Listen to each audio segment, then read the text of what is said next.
Hey guys, welcome to my channel. So இன்றைக்கி நம்ம என்ன பார்க்க போகிறோம்னா, லெட்டர் ஏல ஸ்டார்ட் ஆகிற வேர்ட்ஸோட வெக்காபுலரி தான் இன்றைக்கி நம்ம பார்க்க போகிறோம். ஸோ வாங்க வீடியோக்குள்ளே போகலாம். ஃபர்ஸ்ட் வேர்டு வந்து மேலே அப்படின்னு சொல்கிறதுக்கு அபவ் அப்படின்னு சொல்லணும். பறவைகள் மரங்களின் மேலே பறந்தன அப்படின்னு சொல்கிறதுக்கு the birds flew above the trees. ஃப்ளையோட பாஸ்ட் டென்ஸ் தான் ஃப்ளூ. ஓகேங்களா? ஃப்ளையோட பாஸ்ட் டென்ஸ், அதாவது இறந்த காலம், அதுதான் ஃப்ளூ அப்படின்னு நம்ம சொல்லுவோம். ஸோ இங்கே the birds flew above the trees.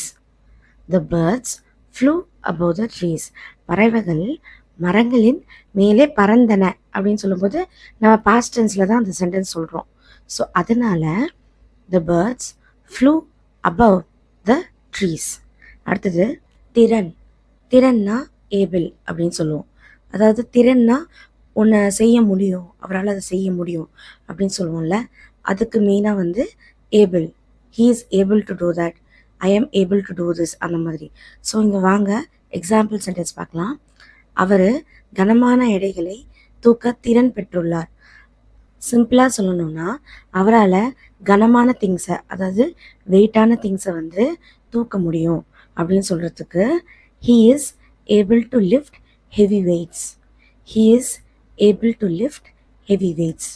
அடுத்தது abandon. abandon அப்படின்னா கைவிடுறது.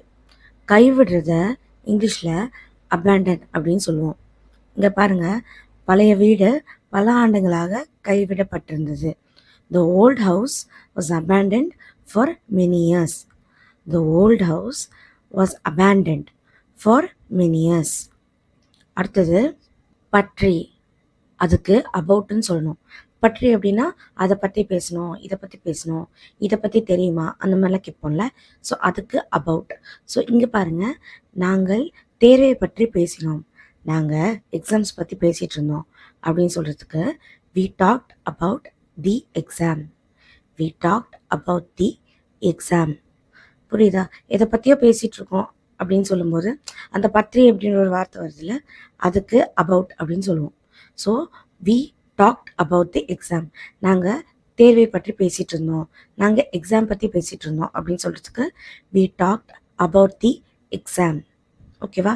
அடுத்தது ஏற்றுக்கொள். ஏற்றுக்கொள் அப்படிங்கிறது வந்து அக்செப்ட் அப்படின்னு சொல்லுவோம். அக்செப்ட்.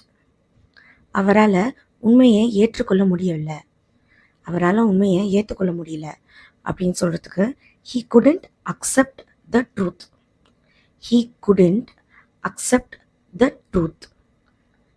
couldn't-னா முடியல அப்படின்னு அர்த்தம். So he couldn't accept the truth. accept-னா ஏற்றுக்கொள்கிறது. ஓகேவா? அடுத்தது ஆக்சிடெண்ட் அப்படின்னா விபத்து அப்படின்னு அர்த்தம். விபத்து அப்படின்னு சொல்கிறதுக்கு ஆக்சிடெண்ட் அப்படின்னு சொல்லுவோம். அதுக்கு சென்டென்ஸ், அவர் கார் விபத்தில் காயமடைந்தார் அப்படின்னு சொல்கிறதுக்கு he was injured in a car accident. he was injured in a car accident. injured அப்படின்னா காயமடைஞ்சிருக்காரு அப்படின்னு சொல்கிறதுக்கு injured அப்படின்னு சொல்லுவோம். injured, injury, injuryனா காயம்னு அர்த்தம். ஸோ injured அப்படின்னா காயமடைஞ்சிட்டாரு அப்படின்னு சொல்லுவோம். அடுத்து ஆக்ஷன் அப்படின்னா செயல். செயல் அப்படிங்கிறது தான் நம்ம ஆக்ஷன் அப்படின்னு சொல்லுவோம். ஸோ இங்கே அவரோட துணிச்சலான செயலுக்காக அவருக்கு வெகுமதி கிடைச்சது. வெகுமதிங்கிறது அவார்டு. ஓகேவா? ஸோ இதை இங்கிலீஷில் he was awarded for his brave action. துணிச்சல் அப்படின்னு சொல்கிறோம்ல, அதுக்கு பிரேவ்னு சொல்லுவோம் இங்கிலீஷில். he was rewarded for his brave action. அவரோட துணிச்சலான செயலுக்காக அவருக்கு வெகுமதி கிடைச்சது, இல்லைன்னா ரிவார்டு கிடைச்சது அப்படின்னு சொல்கிறதுக்கு he was rewarded for his brave action. அடுத்தது உண்மையான அப்படின்னு சொல்கிறதுக்கு ஆக்சுவல் அப்படின்னு சொல்லலாம்.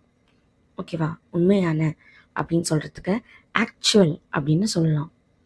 ஸோ இங்கே பாருங்கள், உண்மையான விலை எதிர்பார்த்ததை விட ஜாஸ்தியாக இருந்தது, அதிகமாக இருந்தது அப்படின்னு சொல்கிறதுக்கு the actual cost was higher than expected. The actual cost was higher than expected. expected அப்படின்னா எதிர்பார்த்தது. ஓகேவா?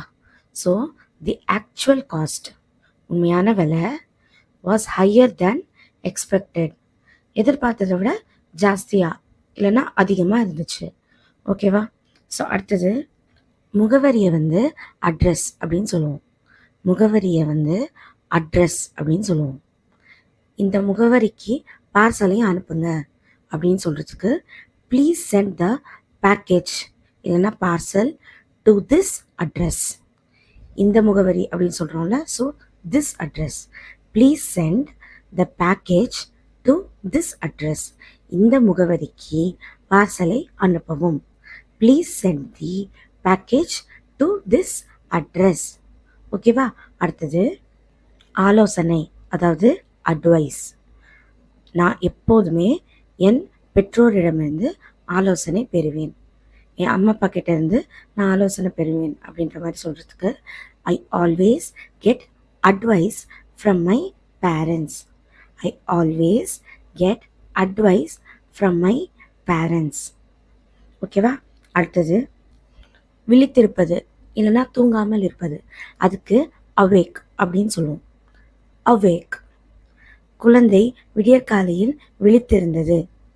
குழந்தை விடியற்காலையில் விழித்திருந்தது அப்படின்னு சொல்கிறதுக்கு the baby was awake early in the morning.